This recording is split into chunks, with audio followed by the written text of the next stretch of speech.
Hi folks, this is another action scene, another siege like the bit earlier in the, is it still the same chapter?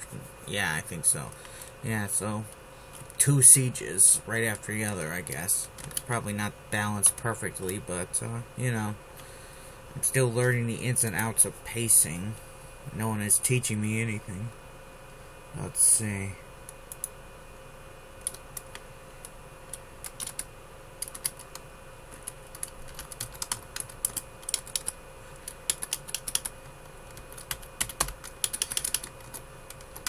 Barricades downstairs were solid, include a number of barriers stolen from the police warehouse not far from here. Building meant for handling riots, which the capital had been plagued with in recent years. Apparently, the Zen people liked their government a little better than Farah and Kogo did. Was it Kogo or Koga? Kogo was a different guy. Koga.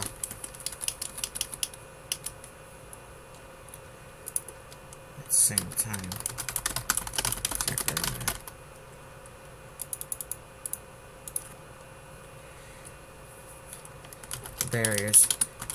Barriers were both explosive and gunfire resistant, but it was expected they would, but they wouldn't hold up against C4. They wouldn't hold up against C4. The plan was to do everything possible to keep the enemy infantry securing the building, which they could do if they blew through the barricades. They charged in heedlessly. Koga's goal is to force the enemy to send in the tanks, which means it wouldn't be sent elsewhere. The men under Kogo were diehards, but they were less enthusiastic about a last stand in some random little office building. They would have rather fought to the end at the Capitol building,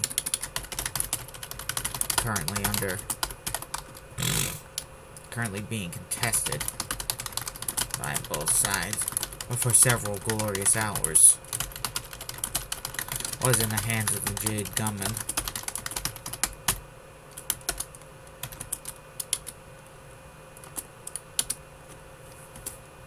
They were ready to move out if given the order, but no such order was coming. 30 minutes later, reinforcements arrived. One of them, Wanda Moon, arrived, but didn't stick around. She went upstairs. She went through the area, inspecting the defenses, and talked with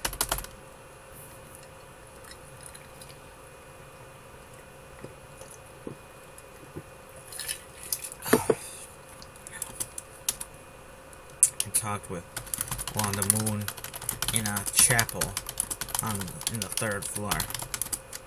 second floor. It was a strange thing to the Jade. The temple was inside an otherwise very ordinary office building. Apparently, it's a Jubilean company Koganod said among the few pews, most of which had been made into barricades with a round floor. Decided they wanted people to be able to pray at work. You can pray anywhere.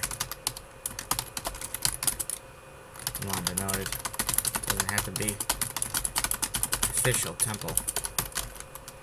It could still be worship of all temples. Disappeared tomorrow.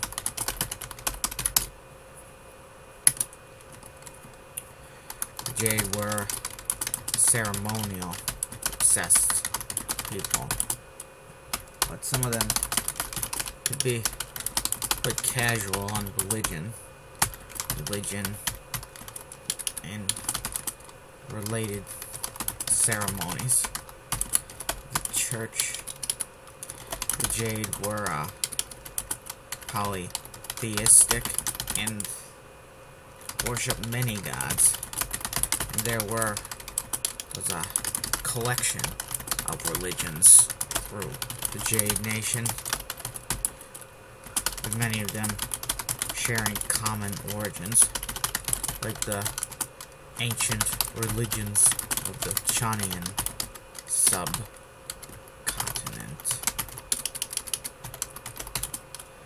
Chan is the equivalent of India.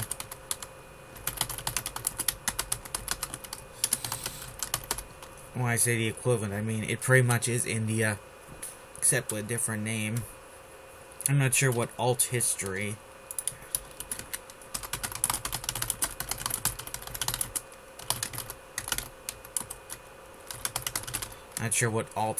Pretty much everything I wrote about them is consistent with reality. Like the ancient religions of the city's continent. An attempt after the war, there was an attempt by outside organizations, mostly Zedin, to spread the word of Jubilee among the heathens. And that worked out about as well as turning a bull loose in a china shop.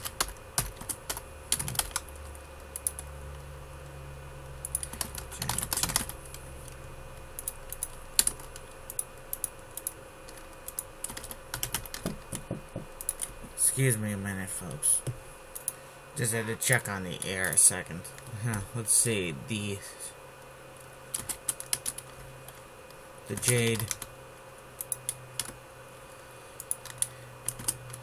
people were not the sort of people to tell them to sit back and be told that what they believed for thousands of years is wrong, and they should worship this random dead woman from 2,000 years ago.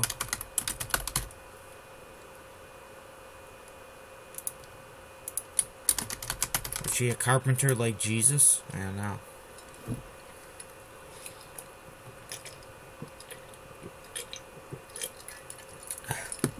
Wonder how much money some furniture made by Jesus would be worth today. Would there be enough money in the world to pay for it? How could you even confirm? I don't know. The best you could confirm is that it came from the era of Jesus. What am I rambling about? Let's see. Darn it, I lost my place mentally. Oh, that's right, they're talking.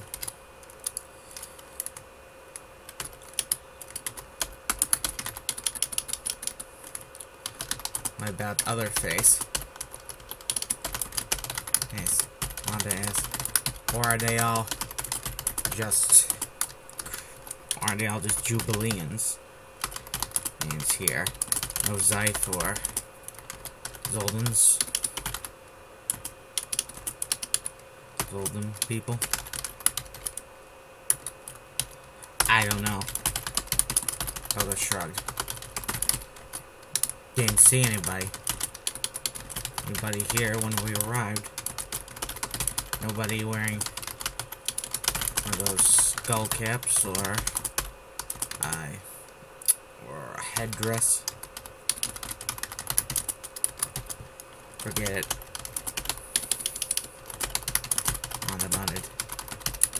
On the self-tune offered Sig and gave Kogo some intel. Our superhuman is bringing in our most loyal regular troops. Wanda said, we're fighting hard, scaring the hell out of the enemy. Nothing will ever be the same in Zeta. After tonight, you'll always be afraid of some vast, unexpected invasion like we pulled off. Right. Kogo agreed.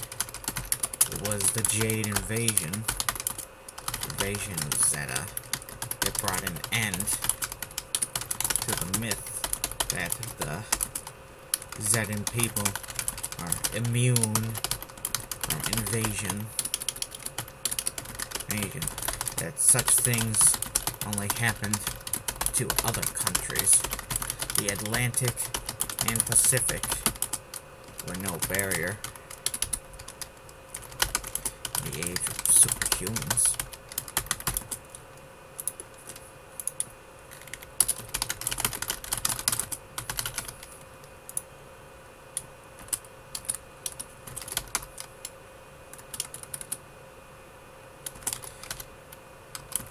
The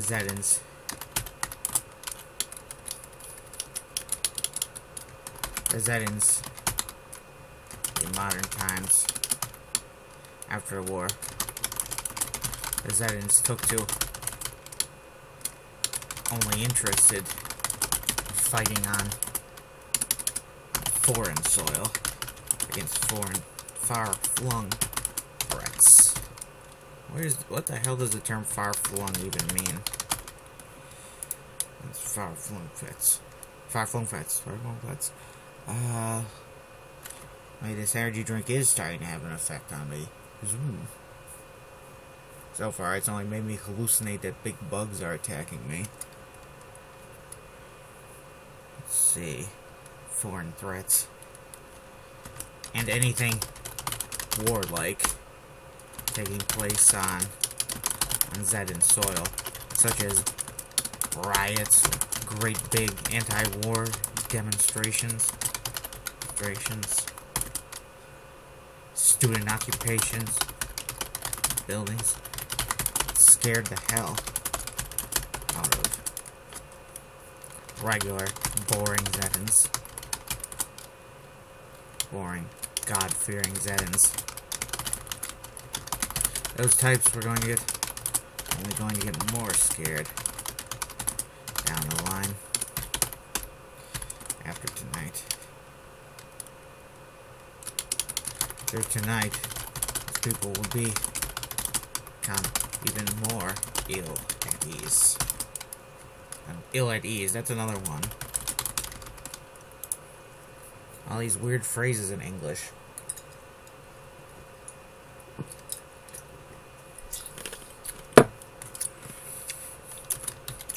Okay. The several large units here under our command have surrendered, were cut off and surrendered in mass. Wanda said, it is quite an embarrassment to us. Were they mostly mercenaries? Kogo asked. No. They were mostly our people. Wanda replied. Our people who signed up for this fight. Would join knowing they'd likely die. Good thing they didn't know much about our other plans. Alright. Kogo agreed. So far, this chat had mostly been Wanda talking, Kogo agreeing with her.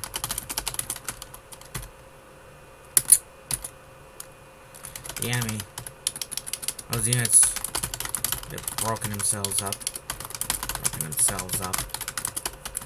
and gone, and broken themselves up, and went underground. Like I said, could have sniped and killed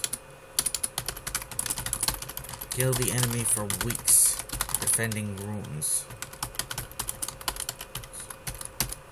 Yeah, urban fighting, Kogo muttered, was something he had some experience with. Kogo, was he a war vet? Coco. Are you Coco? Yeah, it's an intimidating name. All these Jade have names that would be like the alternative universe version of King Kong's name. If they decide to go with a more foreign-sounding, animalistic kind of name, I guess, without any English in it. So, let's see. Muttered. It was something he had some experience with. Ruins are a lot easier to defend than all these attack buildings around us. Wish we had pulled off a few more big bombings. Unfortunately, it is beyond our capability to carpet bomb the enemy capital.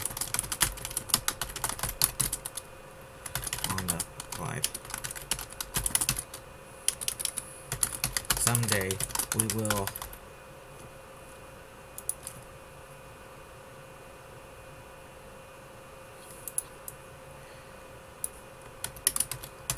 Moon, how many of the enemy have you slain so far? Kogo asked. Dozens so far, Wanda replied. And I will never end my crusade from here on. I will kill the enemy in mass I will kill the enemy till I'm slain as well. I won't take you alive. Like I said. Wanda patted Kogo on the shoulder. He felt 10 years younger for a moment, thanks to that touch of this beautiful young woman.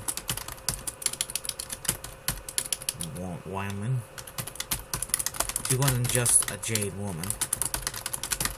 She was the embodiment of the Jade people and the Empire.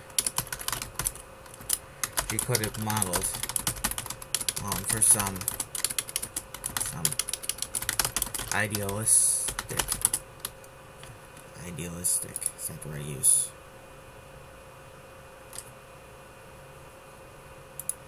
Idealistic statue of embodying Jade. Like how the Celian, Chromish, and other races put up big statues of themselves.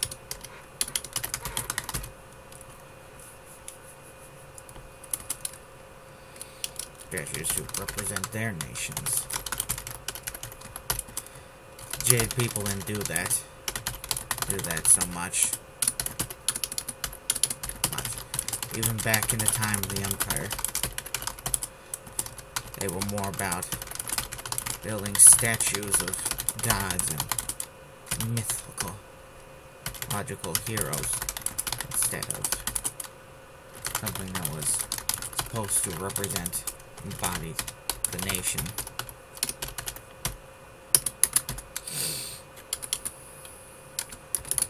can't stay with you, Wanda said. I am needed elsewhere, but I wish you luck. Thank you, Colin replied. We will fight to the last bullet. We will never surrender, maiden of war. We will perish here. Very well. I said, so it will be, I'm sure. Wanda was gone within 10 minutes, and soon after, the enemy launched an attack. It was infantry with no armor support. Clearly, they expected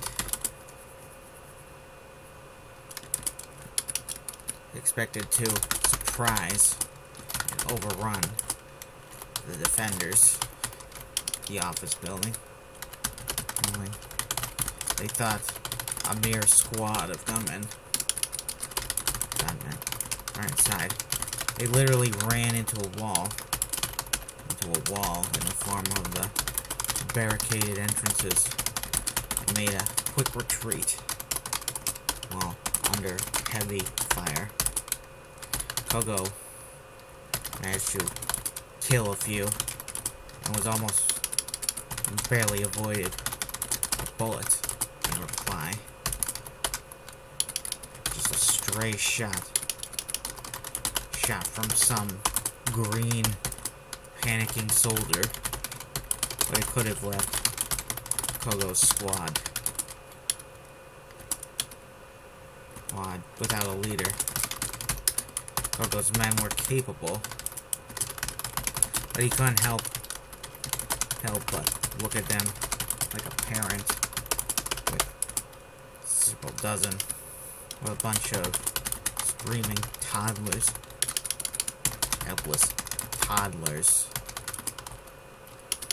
to care for. If they died, those children might as well die with them. It was about the same.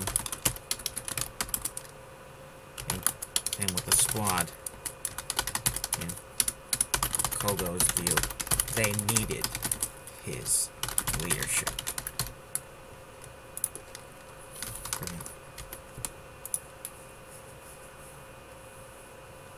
Lone parent with a bunch of screaming, helpless toddlers to care for. If the parent died, John might as well die with him. Okay, on that happy note, let's end this here. Sayonara.